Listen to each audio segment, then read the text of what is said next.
ಇವತ್ತಿನ ದಿನ ಅತಿ ಹೆಚ್ಚು ಸಫರ್ ಆಗ್ತಿರೋ ಜನರೇಷನ್ ಅಂದ್ರೆ 1990 ಇಂದ 1999 ಅಲ್ಲಿ ಬಾರ್ನ್ ಆಗಿರೋರು. ಇದು ಯಾವ ತರ ಜನರೇಷನ್ ಅಂದ್ರೆ ನಮ್ ಕಣ್ ಮುಂದೆನೆ ಟೆಕ್ನಾಲಜಿ ಬದಲಾಗಿದ್ದನ್ನ ನೋಡಿದೀವಿ. Black and white TV colourful screen ಆಗಿದ್ದನ್ನು ನೋಡಿದೀವಿ. ಕೀಪ್ಯಾಡ್ ಮೊಬೈಲ್ ಇಂದ ಟಚ್ ಆಗಿ ಕನ್ವರ್ಟ್ ಆಗಿದ್ದನ್ನು ನೋಡಿದೀವಿ.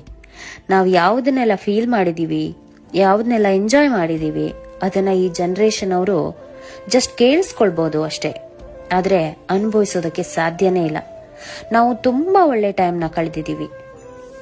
ಆದ್ರೆ ನಮ್ ಜನರೇಷನ್ 2025ಗೆ ಅನ್ಫಿಟ್ ಜನರೇಷನ್.